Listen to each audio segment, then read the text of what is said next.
Ok, bonjour à tous. On se retrouve pour le cours sur la CRM.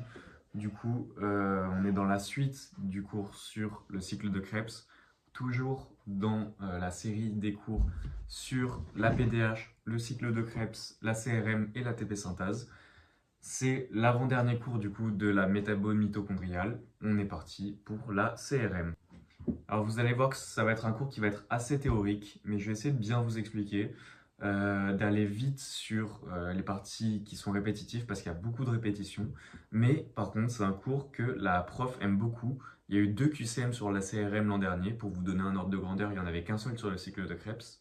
Mais ça va être un cours qui va être assez important et c'est souvent les mêmes choses qui vont retomber. Donc à la fin du cours, je vous fais un récap sur vraiment qu'est-ce qu'il y a de plus important pour l'examen. Donc on est parti, d'abord on vous donne le contexte.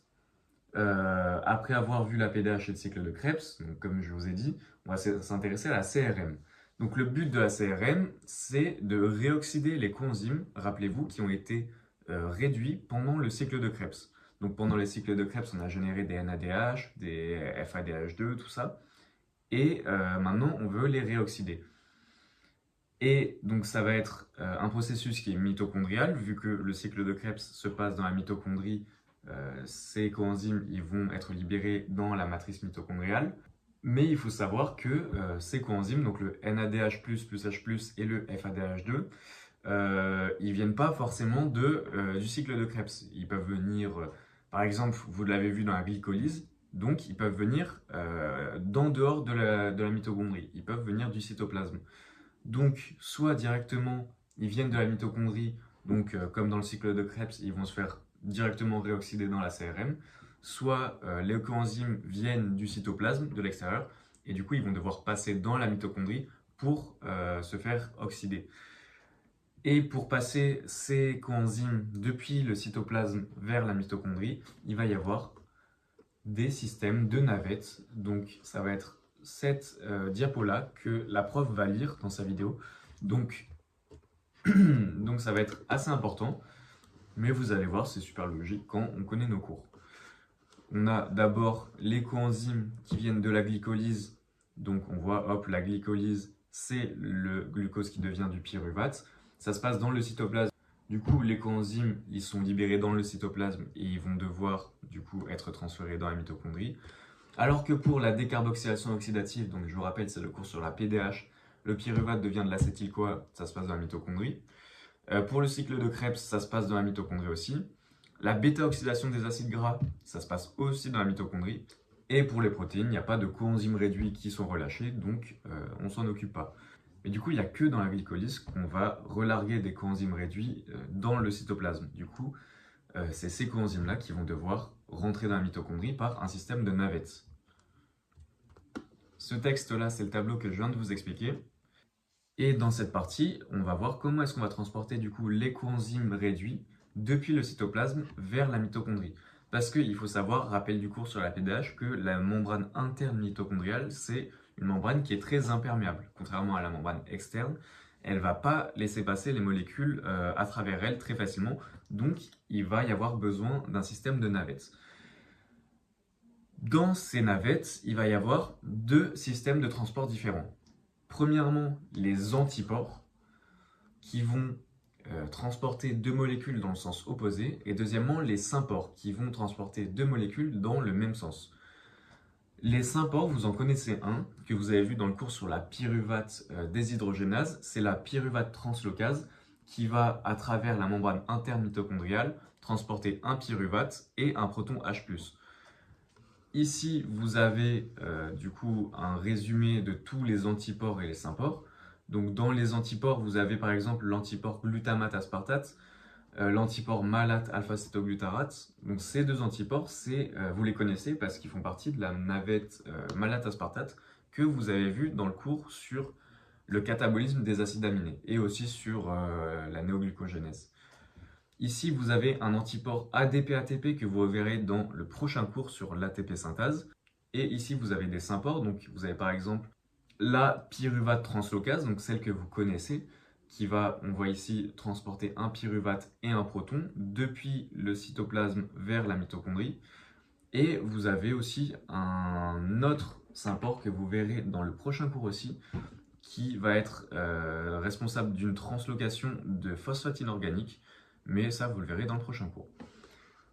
Et là, on nous dit une phrase qui est très importante, que vous avez vu dans le cours cycle de Krebs, et qu'on va vous répéter plusieurs fois pendant ce cours, mais c'est le gradient de protons généré à la fin de la CRM qui va être la force motrice de ces transports actifs. Et vous comprendrez aussi cette phrase grâce au prochain cours. Maintenant, du coup, plus précisément, comment est-ce qu'on va transporter les coenzymes réduits depuis le cytoplasme vers la mitochondrie? Ça va être, et ça vous l'avez vu dans le cours sur la glycolyse, qui est le premier cours dans lequel vous avez entendu parler de la CRM. Mais ce qu'il faut savoir, c'est que quand on est dans le foie, les reins et le cœur, on va utiliser la navette malate-aspartate, qui est celle qu'on vous a expliquée dans le cours sur les acides aminés. Et quand on est dans le cerveau ou le muscle, ça va être la navette glycérophosphate. Donc comme on vous l'a dit, dans ces navettes, il va y avoir des systèmes d'antiports. Donc tout ça, c'est la navette malate-aspartate qu'on vous a expliqué dans le cours sur le catabolisme des acides aminés, donc je ne vais pas le détailler. Mais au niveau du transport de l'ADP et de l'ATP, ce qui va être important et que vous verrez aussi dans le prochain cours, c'est que l'ADP va être très important pour pouvoir synthétiser de l'ATP. Parce qu'on ne synthétise pas de l'ATP à partir de rien. Ce qui va se passer, c'est qu'on va utiliser de l'ADP, on va le mélanger avec un phosphate inorganique, et là, ça va faire de l'ATP. Et ça va se faire dans la mitochondrie, vous le verrez au prochain cours. Mais ce qui est important, c'est que l'ADP, il va falloir le faire passer du cytoplasme vers la mitochondrie pour qu'il puisse se faire transformer en ATP. Et l'ATP, lui, qui vient de se faire synthétiser dans la mitochondrie, il va falloir le sortir de la mitochondrie pour qu'il puisse être utile. Donc, il va y avoir un système d'échangeur ATP-ADP dans lequel l'ADP va rentrer dans la mitochondrie pour se faire transformer en ATP et l'ATP va sortir de la mitochondrie pour aller dans le cytoplasme et être utile à plusieurs réactions. Et ça va nécessiter un antipore. Mais vous le verrez dans le prochain cours. Et dernier détail, la navette glycérophosphate, donc comme on vous l'a dit, elle était dans le cerveau et les muscles, et elle ne va pas utiliser le NADH plus H+, mais elle va utiliser plutôt le FADH2. Et ça, on vous le dit aussi dans le cours sur la glycolyse. Donc maintenant qu'on a vu cette grande vue d'ensemble, maintenant le principe général de la CRM, donc comme on vous l'a dit, ça va être de réoxyder les coenzymes qui sont sous forme réduite, donc les NADH plus H+, et FADH2, dans le but de faire de l'ATP. Alors, ça va être une réaction qui va se passer dans toutes les cellules qui contiennent des mitochondries, donc évidemment pas dans les érythrocytes. Les érythrocytes, c'est les globules rouges n'ont pas de mitochondries, donc ça va se faire dans toutes les cellules qui ont des mitochondries. Et ça va être un processus qui va se faire en différentes étapes. Plus précisément, il va y avoir 4 étapes dans la CRM. Et après la CRM, il va y avoir l'intervention d'une enzyme qui va être l'ATP synthase. Et l'ATP synthase, ça va être le dernier cours sur la métabomitochondriale. Donc ça va vraiment être la dernière étape. Et ATP synthase, c'est, on l'a dans le nom, ATP synthase, ça synthétise de l'ATP. Ça va être l'enzyme qui va faire l'ATP. Donc là, la CRM, en gros, imaginez la CRM comme l'usine, comme le moteur pour l'ATP synthase. La CRM, elle va apporter l'énergie pour faire fonctionner l'ATP synthase. Et l'ATP synthase, c'est elle qui va synthétiser notre ATP. Ici, on vous répète que les molécules vont être dégradées en pyruvate, en acétyl-CoA. Ça va générer des coenzymes réduits. Donc, on est encore dans de la répétition. Et donc, ces coenzymes vont se faire réoxyder au niveau de la CRM grâce au transport d'électrons. Et ça va permettre la synthèse d'ATP. Donc, on est encore dans de la répétition. Donc, on vous le répète encore, ça va générer du NAD+, et du FAD. Donc, c'est les coenzymes sous forme oxydée. Et ces oxydations, elles vont être coupées à la dernière réaction de la CRM, qui sera l'étape 4, qui sera la phosphorylation oxydative. Et bien tout ça, ça va générer de l'énergie, et c'est ça qui va donner la force nécessaire pour faire de l'ATP. Et la phrase importante à retenir qu'on va répéter plusieurs fois dans ce cours, c'est que l'oxygène, ça va être l'accepteur final des électrons qui vont être transportés dans la CRM. Donc là, on voit sur ce petit schéma qu'on a les coenzymes réduits qui, hop, vont se faire oxyder. Il va y avoir un mécanisme de conversion d'énergie, donc l'énergie va servir pour, hop, fabriquer de l'ATP à partir d'ADP. Ici, ça va être la dernière étape de la CRM qu'on verra du coup tout à l'heure. Mais on voit qu'une demi-molécule d'O2 plus 2 électrons plus 2 protons, ça va faire une molécule d'eau. Et pourquoi on écrit une demi-molécule de dioxygène et pas tout simplement un atome d'oxygène? Je pense tout simplement parce que dans le corps, on n'a pas un atome d'oxygène qui va se balader comme ça. On va plutôt avoir du dioxygène et c'est pour ça qu'on met un demi-dioxygène. Mais c'est vraiment pas important. Donc évidemment, la phosphorylation oxydative, ça va être uniquement en conditions aérobie, vu que ça se passe dans les mitochondries. Et c'est ce qu'on va appeler la respiration cellulaire. Donc, le transport d'électrons, il va se faire vers l'oxygène, comme on vous l'a dit, et ça va faire intervenir des couples redox. Donc, ça va être des rappels de peut-être première ou terminale en physique-chimie, mais on va faire des réactions d'oxydoréduction. Et cette fois-ci avec des électrons. Donc tout ça va se passer au sein de la membrane interne de la mitochondrie. Et on répète, mais les protons vont s'accumuler au niveau de l'espace intermembranaire. Ça va générer un gradient électrochimique, donc ça c'est un rappel de physio. Et ce gradient, il va être exploité pour produire de l'ATP. C'est une phrase qui est super importante et qu'on vous a répété plusieurs fois et qu'on va encore vous répéter. Ici, on vous explique un peu comment ça marche une réaction d'oxydoréduction, donc on va quand même détailler. Mais voilà, on a deux atomes, l'atome A et l'atome B. L'atome A, il a deux électrons. Il est sous sa forme réduite parce qu'il a ses électrons. L'atome B, lui, il n'a pas d'électrons, il est sous sa forme oxydée. Ce qui va se passer, c'est que l'atome A, il va donner ses deux électrons à l'atome B. Donc l'atome A, lui, qui était sous forme réduite, va perdre ses deux électrons. Hop, il va devenir cet atome-là sous forme oxydée. Donc on dit que le A s'est fait oxyder, il a perdu des électrons. Tandis que l'atome B, lui, qui est sous forme oxydée, il récupère les électrons de l'atome A. Il va devenir l'atome B avec deux électrons, il va être réduit. Ça, c'est la réaction d'oxydoréduction. Et le détail qu'on vous rajoute, c'est que les électrons, ils vont avoir tendance à aller vers l'atome qui a le potentiel redox le plus fort. Donc ici, l'atome B a le potentiel redox le plus fort, donc l'atome A va lui transférer ses électrons. Ici, on vous répète tout ce que j'ai dit en vous redisant que l'oxygène, ça va être l'accepteur final de toutes ces réactions. Donc en fait, ça va être un enchaînement de réactions d'oxydoréduction, la CRM, on va le voir tout à l'heure. Et au final, la dernière molécule qui va accepter des électrons, ça va être l'oxygène. Ici, on a une équation que vous pouvez apprendre, qui n'est pas très dure à retenir, mais vous inquiétez pas, il n'y aura pas de calcul en biochimie, vous n'aurez pas besoin de vous servir de l'équation. Je dirais quand même de l'apprendre, en plus elle n'est pas très compliquée, mais vous inquiétez pas, vous n'aurez pas de calcul en biochimie. C'est l'équation qui va montrer le transfert d'énergie qui va être créé lors du transfert d'électrons. Elle va dépendre, du coup, on vous dit, du nombre d'électrons transférés. Donc si on va, par exemple, si on transfère 2 électrons comme dans notre exemple, ça va être multiplié par -2, d'une constante qui est la constante de Faraday, et de la différence de potentiel entre l'accepteur et le receveur d'électrons. Mais voilà, vous pouvez l'apprendre, mais vous n'aurez pas de calcul à faire dessus. Donc on vous le répète, les donneurs d'électrons et de protons, hein, il va y avoir les deux, parce qu'on commence avec des NADH plus H+, et des FADH2, et on termine avec des NAD+, et des FAD. Donc ça va donner des électrons et des protons. Donc ces donneurs, ça va être les coenzymes, et l'accepteur final, on vous le répète encore une fois, ça va être la molécule d'oxygène. Donc, ici, on a une vue globale de la CRM. Je vous ai dit qu'il y avait 4 étapes. Les 4 étapes, ça va être appelé des complexes. Ça, c'est le complexe 1, le complexe 2, le complexe 3 et le complexe 4. C'est une grande vue globale qu'on verra en détail tout à l'heure. Je suis de retour après un petit problème technique, mais on est reparti. Donc, on disait que la CRM a lieu dans la membrane mitochondriale interne. Donc, globalement, dans les cours sur la bioche mitochondriale, il ne se passe pas grand-chose dans la membrane externe. Elle est très perméable, c'est tout ce qu'il faut savoir. Et tout ce qui se passe, c'est souvent dans la membrane interne. Maintenant, très important, et c'est ce qu'on va voir, la CRM, elle va se composer de 4 complexes membranaires. Ces 4 complexes, ils vont transporter des électrons et ils vont utiliser 2 transporteurs mobiles qui sont le coenzyme Q et le cytochrome C. Donc c'est 2 transporteurs d'électrons qu'on va voir dans le fonctionnement de la CRM.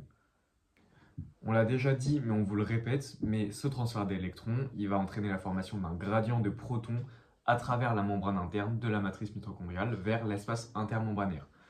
Ce que ça veut dire, c'est qu'il va y avoir beaucoup de protons dans l'espace intermembranaire, très peu dans la matrice. Du coup, il va y avoir un gradient de protons. Et c'est ce gradient de protons qui va donner l'énergie à l'ATP synthase, qui va être l'enzyme finale de ces réactions, de fonctionner pour fabriquer de l'ATP. Phrase très importante, la synthèse d'ATP, c'est un système qui fonctionne à flux tendu. C'est-à-dire qu'on n'a pas de stock d'ATP, l'ATP est constamment refabriqué et constamment utilisé. Donc l'ATP est très peu stocké dans la cellule, mais est synthétisé continuellement. Et c'est pour ça qu'on a besoin d'un système continu et d'une régulation fine, parce que on a constamment besoin d'ATP. Voilà, ça c'est pour une vue globale de la CRM. Et avant d'attaquer le vrai fonctionnement de la CRM, on fait un aparté sur les protéines fer-soufre. Alors les protéines fer-soufre, ça va être des protéines qu'on va utiliser dans la CRM, c'est pour ça qu'on vous en parle maintenant. Donc les protéines fer-soufre, ce sont des groupements prosthétiques. Alors prosthétique, ça veut dire que c'est un groupe qui ne fait pas partie d'une protéine, mais qui est relié à une partie protéique. Donc ici, là, c'est la partie qui n'est pas protéique, et là, c'est la partie protéique. Ces protéines fer-soufre, elles vont avoir, comme leur nom l'indique, des atomes de fer, ou plus précisément des ions Fe3+, qui vont pouvoir accueillir un électron pour se transformer en Fe2+, qu'on appelle le fer ferreux. Je vous rappelle que du coup, l'ion fer peut être sous deux formes, Fe2+, ou Fe3+. Et Fe2+ a un électron en plus que le Fe3+. Et l'ion Fe2+ s'appelle le fer ferreux et l'ion Fe3+ s'appelle le fer ferrique. Donc ces atomes de fer, ils vont être reliés à des atomes de soufre et à des résidus cystéine de la partie protéique. Et on nous dit qu'il s'agit de protéines non héminiques. Alors non héminiques, ça veut dire qu'il n'est pas dans une structure de type M. Alors une structure de type M, c'est ça, c'est ce que vous avez dans vos globules rouges. On vous dit que dans les globules rouges, dans le sang, il y a du fer. Et ben le fer qu'il y a dans le sang, c'est cet atome-là qui va être au sein d'une structure héminique. Donc ça, c'est la molécule d'M. Là, c'est pas le cas, c'est pas une structure héminique. Vous allez voir du coup dans le fonctionnement de la CRM que les protéines fer-soufre, elles vont être utiles dans les complexes 1 et 2. Donc je vous ai dit qu'il y avait 4 complexes, ça va être utile dans les deux premiers. Et ça va permettre de transférer les électrons vers le coenzyme Q, mais ça on le verra plus en détail. On nous dit qu'il y a autant d'atomes de fer que d'atomes de soufre dans ces protéines. Et la fonction du soufre, ça va être de stabiliser le fer par des liaisons de coordination grâce aux atomes de fer qui vont passer d'un état ferrique à un état ferreux. Donc, petit mémo, ferreux, ça rime avec 2.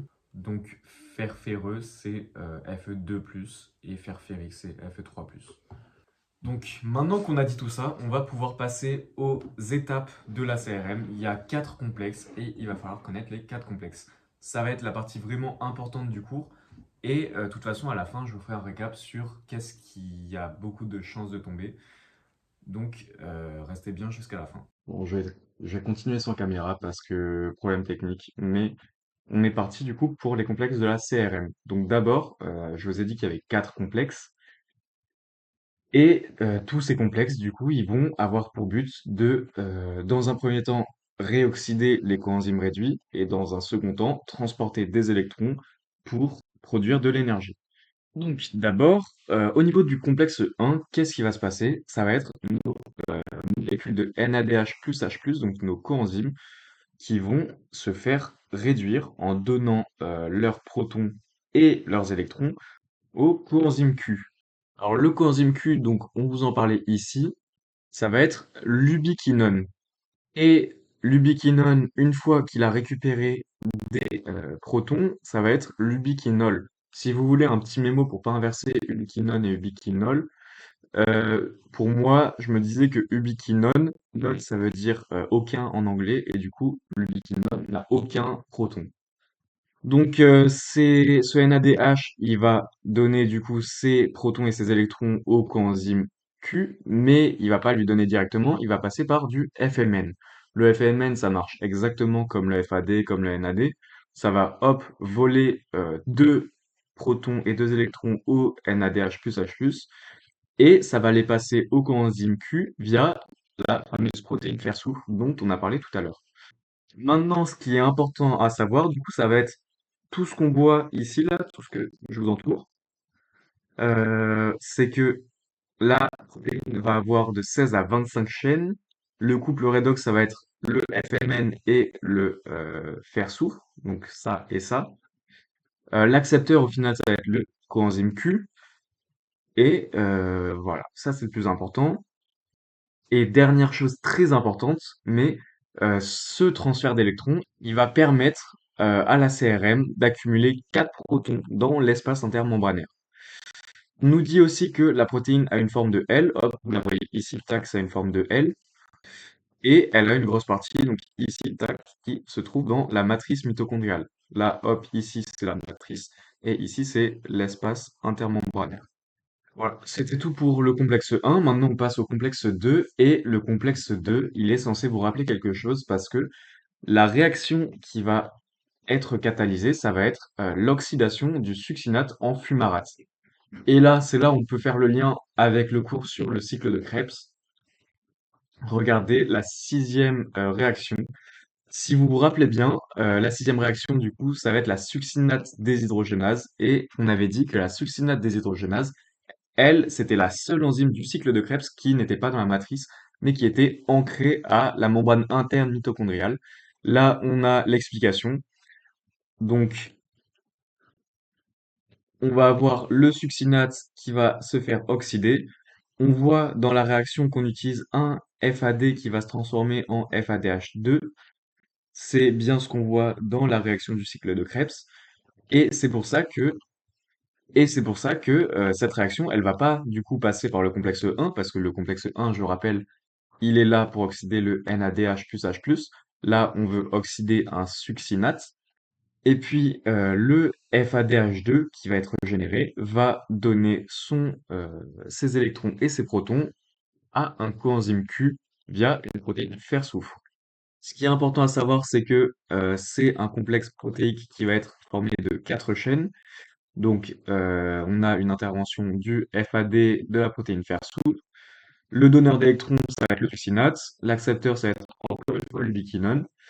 Et l'autre nom de ce complexe, ça va être la succinate deshydrogénase, qui est l'enzyme que vous connaissez. Très important, mais cette étape, elle ne va pas permettre l'accumulation de protons au niveau de l'espace intermembranaire. Donc là, c'était un peu la première partie de la CRM, et maintenant qu'on a réduit nos deux coenzymes Q, et ben ces coenzymes Q, donc ces ubiquinols, maintenant qu'ils sont réduits, ils vont pouvoir aller vers le complexe 3. Avant d'arriver au complexe 3, on vous donne un petit détail sur la bêta-oxydation. On vous dit que la première étape de la bêta-oxydation des acides gras, elle va être catalysée par l'acyle-CoA déshydrogénase qui va générer du FADH2. Donc, on déduit que le FADH2, il va aller dans le complexe 2 de la CRM. Et il y a aussi le glycérol 3P formé dans la glycolyse qui va céder ses électrons après transformation en DHAP. Ça, on vous l'a détaillé aussi dans le cours sur la glycolyse. Si vous regardez dans la partie sur les navettes, on voit cette réaction dans le cours sur la glycolyse. Donc, au final, on voit qu'il y a deux portes d'entrée. Ça, c'est pas dans le cours, c'est pour vous expliquer. Il y a deux portes d'entrée dans la CRM. Vous avez soit le complexe 1, donc ici, qui va être la porte d'entrée via le NADH plus H+, soit le complexe 2, donc ça va être toutes les réactions qui vont utiliser du FADH2. Donc par exemple, celle qu'on a vue, le succinate qui devient du fumarate, on a vu que ça a utilisé du FADH2, donc ça va être une porte d'entrée via le complexe 2. On a le glisseur 3P qui va devenir du DHAP. Il y a encore une fois intervention de FADH2, donc ça va être encore une porte d'entrée via le complexe 2. Et l'acyle-CoA déshydrogénase qui va encore une fois utiliser du FADH2 qui va pouvoir rentrer dans la CRM via le complexe 2. Donc, au final, vous voyez, c'est super, on peut faire le lien entre plein de cours de bioche. C'est pour ça qu'il faut voir vraiment la matière comme un tout.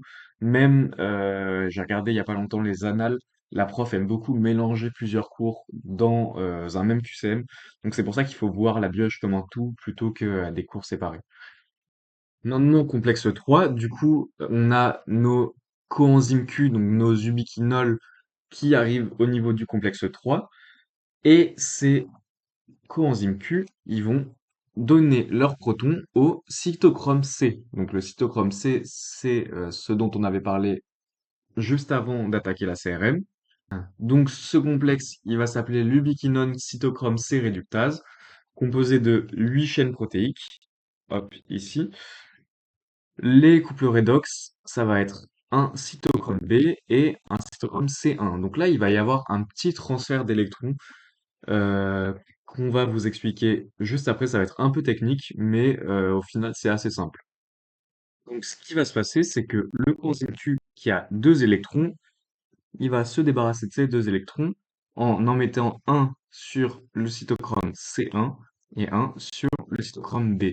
Donc on va se retrouver dans cette configuration. Puis celui qui est sur le C1 va directement aller sur le cytochrome C, parce qu'il peut en recevoir un seul à la fois. Et une fois que l'électron de C1 sera allé sur le cytochrome C, l'électron qui est sur le cytochrome B va pouvoir passer sur celui de C1 à son tour. Tac, on va être dans cette configuration-là. Ensuite, le cytochrome C va pouvoir, hop, envoyer son électron vers le complexe 4 de la CRM et il va pouvoir accueillir le deuxième électron qui était sur le C1 et qui attendait son tour. Voilà. Et ensuite, une fois qu'il l'a accueilli, il va pouvoir, hop, l'envoyer directement vers le complexe 4. Voilà. J'espère que vous avez bien compris. N'hésitez pas à relire plusieurs fois la partie, à refaire un schéma qui vous aide plus, qui vous correspond plus. Et voilà pour le fonctionnement. Maintenant, très important, ce complexe, il va permettre de transférer deux protons au niveau de l'espace membranaire. Voilà. Enfin, dernier complexe, le complexe 4, cytochrome-C oxydase. Donc là, c'était réductase, maintenant ça va être oxydase. Tout à l'heure, on vous avait mis la réaction en divisant tout par deux, donc avec un atome d'eau, une demi-molécule d'O2 avec deux électrons et avec deux protons, mais c'est la même réaction. Donc on va avoir le transfert des électrons qui arrivent depuis le complexe 1 et 2 vers du coup un atome d'oxygène. On vous avait dit que c'était l'accepteur final et les électrons du coup proviennent du cytochrome C qui avait juste avant pendant le complexe 3. Donc, on nous dit qu'une molécule d'oxygène va être réduite à 4 électrons pour faire deux molécules d'H2O et ce complexe il va contenir les cytochromes A et A3 et des atomes de cuivre. Là, il va y avoir encore un transfert qu'on n'a pas trop détaillé, mais les atomes passent du cuivre au cytochrome A, puis au cytochrome A3, et enfin sur l'oxygène. Ça fonctionne un peu comme ce qu'on avait vu pour le complexe 3, mais c'est pas trop détaillé. Le plus important, c'est qu'il y a quatre protons qui vont être transférés vers l'espace intermembranaire. Donc, comme on vous l'a dit, les électrons, ils vont du système qui a le potentiel le plus négatif vers le potentiel qui a le plus positif en termes de couple redox. Et on vous le répète encore une fois, mais les protons, ils s'accumulent dans l'espace intermembranaire et ils vont entraîner un gradient chimique et électrique qui vont apporter la force pour synthétiser l'ATP. Je crois que c'est la troisième fois qu'on le dit, donc vous voyez, c'est très important. Voilà, c'est tout pour le fonctionnement de la CRM. C'était peut-être un peu compliqué, mais n'hésitez pas à revoir la vidéo plusieurs fois, à refaire la fiche autant que vous voulez. Et maintenant, on passe sur la régulation, qui est une partie super importante. J'attire votre attention là-dessus. Ça tombe à peu près tous les ans. Quels sont les inhibiteurs? Donc, on va les faire un par un. D'abord, le complexe 1 va être bloqué par la roténone. Le complexe 2 n'a pas d'inhibiteur. Le complexe 3, ça va être l'antimycine A. Le complexe 4, ça va être le cyanure et le monoxyde de carbone. Si vous voulez des petits mémos que je viens de vous trouver à l'instant, mais roténone, ça finit par one, donc c'est le complexe 1. Le complexe 3, c'est bloqué par l'antimycine A, donc 3A, ça rime presque, mais écoutez, on fait comme on peut pour les mémos. Et dernier mémo, celui-là, faut avoir la vision, mais le cyanure, c'est Cn, le monoxyde de carbone, c'est CO, et en tout, ça fait 4 lettres, donc ça inhibe le complexe 4. Voilà, écoutez, franchement, plus le mémo est con, plus on le retient, donc pourquoi pas, j'ai envie de dire. Puis aussi, vous avez un tableau récap qui vous indique, hop, où est-ce qu'on a une protéine qui souffre, quels sont les cytochrome qu'on va utiliser, est-ce que on a un apport de protons, donc on voit dans le deuxième qu'il n'y a pas, et quels sont les inhibiteurs. Ce tableau, c'est super important, franchement, je pense que tout ça, c'est par cœur, honnêtement. C'est vraiment le plus important. Et maintenant, en conclusion, donc ça va être une grosse conclusion sur tout depuis le début. Mais les réactions du catabolisme cellulaire et du cycle de Krebs, donc on vous l'a dit, ça va générer du NADH+, H+, et du FADH2, c'est nos coenzymes réduits. Le but de la CRM, ça va être de réoxyder ces coenzymes. Le transport des électrons, ça va se faire par des échanges successifs entre des couples redox et ça va être couplé à un transfert de protons à travers la membrane interne qui va générer un gradient électrochimique et une différence de pH qui va être exploité pour permettre la synthèse d'ATP par l'ATP synthèse. Cette conclusion, c'est vraiment super important. Si vous avez tout compris, c'est génial. Il y a vraiment l'essentiel là-dedans. Euh, Maintenant, petite dédicace, qui a attendu très longtemps pour avoir sa dédicace parce que j'avais promis de lui faire une dédicace dans la fiche cycle de Krebs et j'ai honteusement oublié. Donc dédié à Prunelle. Et voilà, c'est fini pour ce cours. C'est peut-être un peu compliqué à comprendre dès le début, mais n'hésitez pas à revoir plusieurs fois la vidéo, à relire plusieurs fois la fiche. Là, la version que vous voyez, c'est pas la version finale. Je vous ai fait la vidéo avant de découvrir la fiche et tout. Il me reste plus qu'à vous souhaiter un bon courage dans vos révisions et on se voit bientôt pour l'ATP synthèse. Allez, bon courage!